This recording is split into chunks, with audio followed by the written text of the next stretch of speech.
I wanted to go into this cold email that we actually did and show you how we went about this, right? And you'll see we said, "Hey Mackenzie, saw you were a music supervisor and thought it made sense to reach out. We have around 10,000 one-stop songs in our library across multiple genres. Curious if we could be added to your contact list for searches." So the idea of this is we're trying to get added to their brief list. When they do send out a brief that's asking for a specific song for a spot, we want to get added to that email list when they're sending those things out, right? That's the whole goal of this reach out. Let me know if you'd be open to a quick call to discuss. Now, we've changed this now, like I was saying, to are you open for a quick 15-minute call at this date around this time? So we do that more so now. But you'll see just even this alone will work. We get hit back. Hey, thanks for your email. Good to hear from you.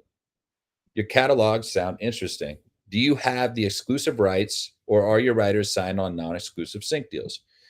If we send you a brief, what is your normal turnaround time for providing a list of suggestions? Mostly when we go out to indie publishers with a music search, it is for the lower budget jobs. Are you interested in pitching for jobs where the sync fee could be as low as $6,000 all in? Short answer is yes. They're not all like that, of course, but we need to understand your position. Could I also ask you for a short playlist, aka a sampler, of your most syncable songs to take a listen to? That would be great. Just to give you an idea, most of our requests are for tracks which are upbeat, joyful, and positive, can dance to. We are receiving more requests for songs with attitude, but generally the sentiment is still positive. Advertisers are trying to sell something. We look forward to hearing from you. So thanks, Mackenzie. So this was our response here.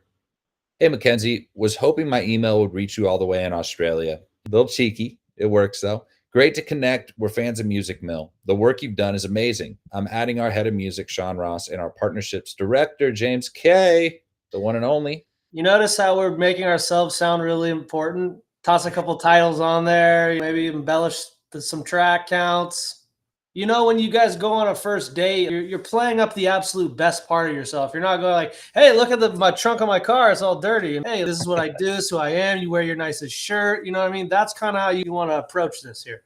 They asked, do you have exclusive rights or are your writers signed on non-exclusive sync deals? So we said we have non-exclusive pitching agreements with self-published writers that we have built personal relations with. So all songs are easily and quickly clearable. Now, this was back in the days where we really didn't have any songs that were 100% one stop. We just knew that it was easy, clear, and that we had pitching agreements with them. So we knew we weren't going to run into any issues. We said, if we send you a brief, what is your normal turnaround time for providing a list of suggestions, aka a list of songs you think would be good for the brief? Our turnaround time from receiving a brief to returning on brief submissions from our catalog is extremely fast. We routinely deal with end-of-day briefs and almost always will send back a batch of quality songs depending on how obscure the brief is. If we don't have something right on the nose, we don't send. This is also really something that you guys should look at here. If you actually get to the point where you are getting briefs from a new music supervisor, this is a great moment, right? If they send you the first brief and you don't have anything for it, do not send your music to them. That's not right on the mark. If it's not, they're going to be like, this person doesn't even know how to properly function in this space. They're sending me something that has nothing to do with what I asked for. I'm not opening their email next time. So that's why we explicitly state, if we don't have something right on the nose, we don't send. That's just a little quick line to show we're professionals. We know how this works. We've developed our own in-house AI searching tool to speed up our process as well. That's just a nice little light lob of Swayze over there. Let's see, mostly when we go out to indie publishers with a music search is for the lower budget jobs. Are you interested in pitching for jobs where the sync fee could be as low as $6,000 all in? They're not all like that, of course, but we need to understand your position. We said we are always happy to work with small fees, and you guys should be too. We work hard to get our writers the biggest fees possible, but at the same time, our writers are more than happy with any budget we bring their way. She also asked for a short playlist, so a sampler. So we hit her with a sampler. And then what do you say? Got the consent, right? They asked for the music. That's the only time you should ever send anybody music is when they ask for you to send the music to them.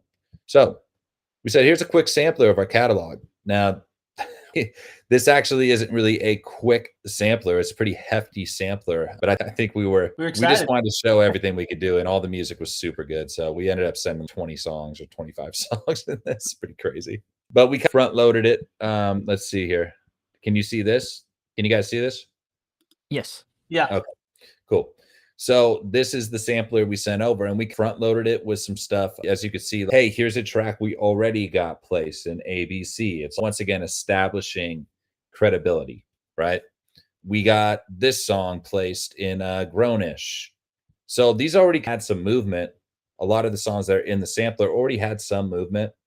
And so we just put all the, basically we go and be like, what's the most fire stuff we have that's upbeat, energetic, and fun, because it's kind of what they were looking for in the brief. So we did that in all types of different genres, but just already giving them a sampler of stuff that they said they mostly use.